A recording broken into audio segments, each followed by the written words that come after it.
বুক cafe বুক রিভিউয়ের আজকের পর্বে রয়েছে 7টি সাতরঙা বই। হরার জনরা, অ্যাডভেঞ্চার জনরা, ক্লাসিক, ট্র্যাভেলগ ইত্যাদি মিলিয়ে বিভিন্ন জনরার বই রেখেছি যাতে আপনাদের পছন্দের বইগুলি নির্বাচন করতে সুবিধা হয়। তার সাথে গিভঅ্যাওয়ে এপিসোড 2 এর প্রশ্ন উত্তর রয়েছে। এই ভিডিওটি শেষ পর্যন্ত দেখলে এর মধ্যেই লুকিয়ে আছে প্রশ্নের উত্তর। তো প্রথম যে বইটি সব্যসাচী চক্রবর্তীর আফ্রিকায় সব্যসাচী বলে মিত্র ঘোষ থেকে ডিমাই সাইজে যে বইটি এসেছে সেই বইটিকে তুলে নিয়েছি। Sabyasachi Chakraborty Nikon D3 camera হাতে নিয়ে ছবিটা দেখতেই পাচ্ছেন এবং নিকনের তরফ থেকেই এই গোটা ট্রিপটাকে স্পন্সর করা হয়েছিল। তিনি গেছিলেন আফ্রিকাতে এবং সেখানে কি কি দেখেছেন, বন্যজন্তু ইত্যাদি সমস্ত মিলিয়ে এই বইটির মধ্যে দুই মলাটে স্থান পেয়েছে তার অভিজ্ঞতার কাহিনী। তার সাথে অবশ্যই প্রচুর পরিমাণে ছবি রয়েছে সেখানকার রিফ্ট ভ্যালি, সিংহী, আফ্রিকার বেজি, উইল্ডেবিস্ট, গেজেল, ডিপ ostrich, zebra, impala, topi, secretary bird, এরকম অনেক ছবি রয়েছে যেগুলো দেখতে খুবই ভালো লাগে এবং স্বয়ং সব্যসাচী চক্রবর্তী নিজের নিকন D3 ক্যামেরা দিয়ে তুলেছিলেন। তো অবশ্যই বইটার মধ্যে 130 টাকা মাত্র মুদ্রিত মূল্যে এত কিছু পেয়ে যাওয়াটা সত্যি আশ্চর্যের বিষয় এবং আপনারা মিত্র ঘোষের স্টলে গেলে অবশ্যই এই বইটিকে কিনবেন। আমি এই বইটিকে আগেও দেখিয়েছি। একাধিকবার পড়ার মতো বই, কারণ ভ্রমণের অভিজ্ঞতা রয়েছে, অ্যাডভেঞ্চার রয়েছে ভেতরে। কাজেই আমার মনে হয় যে আপনাদের সকলেরই পছন্দ হবে। তার সাথে কিভাবে তারা প্ল্যান করেছিলেন যাওয়ার, ইয়েলো ফিভারের ভ্যাকসিনেশন নিয়েছিলেন এবং ওখানে গিয়ে লেক নারুকু, মাসাই মারা, তারপরে national park, game reserve, tree house ইত্যাদি দেখেছিলেন, সবটাই রয়েছে একদম আদ্যপ্রান্ত, একদম বৈঠকে আড্ডার ছলে। খুব ভালো বই। এরপর হিমাদ্রি কিশোর দাশগুপ্তের লাল রক্ত কালো গোলাপ নামে একটা বই রয়েছে দ্বীপ প্রকাশনী থেকে। এই বইটির কথা আমি গতদিন পর্বে বলছিলাম, তো আজকেও দেখিয়ে দিচ্ছি। এই বইটি দুই মলাটের মধ্যে বড়দের, মূলত প্রাপ্তবয়স্কদের জন্য আপনারা 4টে গল্প পেয়ে যাবেন: নখরাঘাত, সমুদ্রের দরজা, খাদ্যরসিক এবং গোলাপ ফোটার পরে। এই 4টে গল্পের মধ্যেই আপনারা কিছু ব্রুটাল বিষয় লক্ষ্য করবেন, মার্ডার লক্ষ্য করবেন এবং মানব মনের যে অন্ধকার দিক, ডার্ক টোন, সেগুলোকে প্রকাশ পেতে দেখবেন। যৌনতারও অবশ্যই উল্লেখ রয়েছে। কাজে এই বইটি প্রাপ্তবয়স্কদের জন্য পড়াটাই অনেক বেশি আমার শ্রেয় মনে হয়।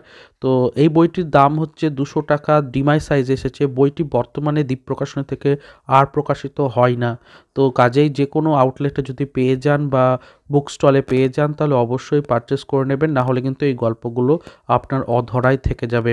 বইটির মধ্যে একটাই খারাপ দিক, সেটা হলো যে প্রচুর ভুল রয়েছে, বানান ভুল, কিছু জায়গায় শব্দের ভুল ইত্যাদি। দ্বীপ প্রকাশনী থেকে মাঝে মাঝে এগুলো হয়, দেখা যায় ভুল থেকে যাচ্ছে। তো সেটাও কিন্তু এখানে রিপিট হয়েছে। এই বিষয়টা একটু খারাপ লেগেছে। বাকি এমনি বইটা কিন্তু খারাপ নয়। এর পরের যে বইটি রয়েছে কৌশিক মজুমদারের নোলা, খাবারের সরস গল্প। মূলত আমি একটু আগে অ্যাডভেঞ্চারের ওপর দেখালাম, হররের ওপর দেখালাম, এবার একটু খাদ্যরসিক যারা তাদের জন্য আমার মনে হয় খুব ভালো একটা বই। এই বইটির 275 টাকা দাম হলেও বর্তমানে একটু বেড়েছে, তবে ভেতরে যে লেখাগুলো রয়েছে সেগুলো কিন্তু খুব ভালো। নন ফিকশন ধর্মী বই এবং খাদ্যের ইতিহাস যারা জানতে চাইছেন, খাদ্য কিভাবে আসছে, লাঞ্চ ডিনার থেকে শুরু করে একেবারে কন্টেম্পোরারি যে সমস্ত খাবারগুলো বর্তমানে রয়েছে বা কন্টিনেন্টালে রয়েছে, আর খাঁটি বাঙালি বিভিন্ন রান্নার কথা তো রয়েছে, তার সাথে প্রচুর ছবি রয়েছে। তথ্য নির্ভর বই। যারা বিভিন্ন ফুড রিলেটেড বিষয়গুলোকে পছন্দ করেন, জানতে ইচ্ছা রাখেন, তাদের জন্য তথ্য সমৃদ্ধ বই বলাই বাহুল্য। বুক ফার্ম থেকে এসেছে এই বইটি এবং এর সাথে আরও যোগ করি যারা খাদ্য পছন্দ করেন, বুক ফার্ম থেকে ইন্দ্রজিৎ লাহিড়ী তথা ফুডকার কিন্তু আরও একটি বই রয়েছে। সেই বইটিকেও আপনারা কিন্তু অবশ্যই দেখে নিতে পারেন। আমার মনে হয় এটাও কিন্তু বেশ ভালো হবে। তো এরপরে আমরা আরও একটু বিভিন্ন জনরার দিকে এগিয়ে যাব।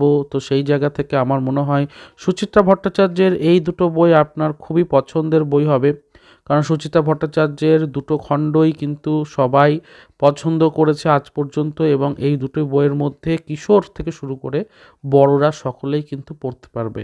তো প্রথম যে খণ্ডটি রয়েছে সেই খণ্ডটির ভেতরে একটু প্রবেশ করি। দুটি বইয়েরই দাম কিন্তু 349 টাকা, মানে প্রায় 350 টাকা করে, তার উপর ছাড় ইত্যাদি তো থাকবেই। প্রথম খণ্ডটির মধ্যে যে গল্পগুলো রয়েছে সেখানে আমার ছোটবেলা বলে ছোটবেলাকার একটি কাহিনী রয়েছে সুচিত্রা ভট্টাচার্যের নিজের লেখা, এবং তারপরে তো উপন্যাস রয়েছে একটি। 30টি ছোট গল্প পাচ্ছেন একই বইয়ের মধ্যে, এবং জার্মান গণেশ, তারপরে টুটান মামার বিপদ, কালো হীরের জন্য। এই যে গল্পগুলো রয়েছে, এই গল্পগুলো নিয়ে আলাদা আলাদা করে বই রয়েছে। তো কাজেই এই বইটা কিনলে কিন্তু আলাদা করে সেই ছোটো বইগুলো কিনতে হচ্ছে না। এবং জার্মান কলেজ তো অনেকেই পড়েছেন, খুবই ভালো একটা গল্প। তো 30টি ছোট গল্প রয়েছে, আবার ভ্রমণও রয়েছে। অস্ট্রেলিয়া মেলবোর্নে উনি ঘুরতে গেছিলেন এক সময়, তো সেটা কথা এখানে রয়েছে। দ্বিতীয় যে খণ্ডকটি রয়েছে সেই খণ্ডকটিও কিন্তু সকলেরই পছন্দ হবে, কারণ এটার মধ্যে উপন্যাস রয়েছে, দাবানলের দেশে বিখ্যাত একটি উপন্যাস, নাটক রয়েছে এবং অবশ্যই গল্পও রয়েছে প্রচুর, 30-এর ওপর গল্প। ভ্রমণ রয়েছে ভগবানের নিজের দেশে নামে, অর্থাৎ কেরালার ভ্রমণের কথা এখানে বলা হয়েছে। তো এই বইটিও কিন্তু বেশ ভালো। বইগুলোতে ইলাস্ট্রেশন সেভাবে নেই ঠিকই, কিন্তু যা কন্টেন্ট অবশ্যই আপনারা বুঝতেই পারছেন। সুচিত্রা ভট্টাচার্যের লেখাগুলো তো সকলেই আমরা খুবই পছন্দ করি। তো মিতিন মাসি ছাড়াও আমার মনে হয় এই দুটো বইকে আপনার কালেক্ট করে নেওয়া উচিত, যাতে আপনারা ছোট বড় সকলেই পড়তে পারেন। এর পরের বইটি রয়েছে বুক ফার্ম থেকে বাঙালির দুষ্প্রাপ্য শিকার অভিযান। বইটিকে অবশ্যই নিতে বলবো। প্রচ্ছদ যেমন সুন্দর, তেমন ভেতরে ইলাস্ট্রেশন এবং বইয়ের তথ্য সমস্তই কিন্তু সত্যিই সেরা। বইটির সম্পাদনা করেছেন বিশ্বদেব গাঙ্গুলি এবং বইটির মধ্যে ময়ূক চৌধুরী ইলাস্ট্রেশন রয়েছে। ইলাস্ট্রেশনগুলো ভীষণই জীবন্ত লাগে দেখতে। প্রত্যেকটা পশু অ্যাকশনে কীরকম দেখতে লাগে আর কি, যখন শিকার ধরছে সেই মুহূর্তগুলোর ছবি এত মানে অ্যালাইভ লাগছে দেখতে। এবং সামনের দিকে বাঙালিরা যারা একসময় শিকারী হিসেবে খ্যাতি লাভ করেছিলেন তাদের ছবি রয়েছে এবং তাদের কাহিনী তো ভেতরে রয়েইছে, তার সাথে সেই সময়ের সামাজিক প্রেক্ষাপটটাও আমরা পড়তে পড়তে পাবো। শুধু তাই নয়, এই শিকারের কাহিনীগুলো পড়তে পড়তে আমার যেটা মনে হয়েছে, বেশি জানা গেছে পশু পাখিদের বিহেভিয়ার, তাদের নেচার, তাদের কোন আচরণ কখন কী জানান দেয় এবং শিকারের সময় শিকারীরা কিভাবে শিকার করছেন আর তাদের উপস্থিত বুদ্ধিকে কাজে লাগিয়ে কীভাবে ব্যাপারটাকে সাধলেন, সেই সমস্ত কিন্তু এই বইটির মধ্যে খুবই ভালোভাবে আমি পেয়েছি। ওয়েল ডেকোরেটেড, ওয়েল ইকুইপড এবং ওয়েল এডিটেড বলা ভালো এই বইটিকে। পেছনের দিকেও বেশ কিছু পরিশিষ্ট অংশে শিকারের ছোট ছোট রয়েছে, যেগুলোতে শিকারের যন্ত্রপাতি ইত্যাদি সমস্ত ব্যবহার অনেক কিছুই রয়েছে। আমার মনে হয় 495 টাকা দামে এই বইটি খুবই ভালো বই। এরপর একটু হালকা ছলের গল্পের বইয়ের দিকে যায়। শীর্ষেন্দু মুখোপাধ্যায় বরদাচরণ ও রামরাহা। বরদাচরণ হচ্ছে সেই গোয়েন্দা যাকে আমরা অদ্ভুতের সিরিজের গল্প মনোজদের অদ্ভুত বাড়িতে পেয়েছিলাম, এবং এই বরদাচরণের 8টি গল্প রয়েছে এই বইটি দুই মলাটের মধ্যে। শুধু তাই নয়, রামরাহা বলে যে চরিত্রটি আছে সে হলো গ্রহান্তরের মানুষ, মানে ভিন্ন গ্রহীবাসী, এবং সে কিন্তু পৃথিবীতে এসে কী কী মজার কাণ্ড কারখানা হচ্ছে তাই নিয়ে দুটো গল্প রয়েছে। একটি হচ্ছে ভুতুরে ঘুড়ি আর একটা হচ্ছে গোলমাল। তো আপনারা অবশ্যই বুঝতেই পারছেন যে গোয়েন্দা গল্প আবার একদিকে গল্প বিজ্ঞান, দুটো একসঙ্গে মিলেমিশে একাকার। এবং দেশ পাবলিকেশনের এই বইটির মুদ্রিত মূল্য 250 টাকা। আমার মনে হয় এই বইটিও আপনাদের পছন্দ হবে, কারণ গোয়েন্দা গল্পের সাথে সাথে কমিক রিলিফও পাচ্ছেন বরদাচরণ চরিত্রটির মাধ্যমে। তো সব দিক থেকে বেস্ট একটা বই বলাই বাহুল্য। আর ভেতরে কিন্তু ইলাস্ট্রেশন সেভাবে নেই, তবে গল্পগুলো ভালো, প্রিন্টিং ইত্যাদি সমস্ত কিছুই ভালো, দেখতেও খারাপ লাগছে না। অবশ্যই আপনারা দেখতে পারেন এই বইটিকে, যে কোনো আউটলেটে বা স্টলে যদি পেয়ে যান নিয়ে নিতে পারেন, আমার মনে হয় খারাপ হবে না। তো আজকের পর্বে বেশ কিছু বই আলোচনা করলাম এবং সেগুলোর কিন্তু জনরা ভিন্ন ভিন্ন ছিল।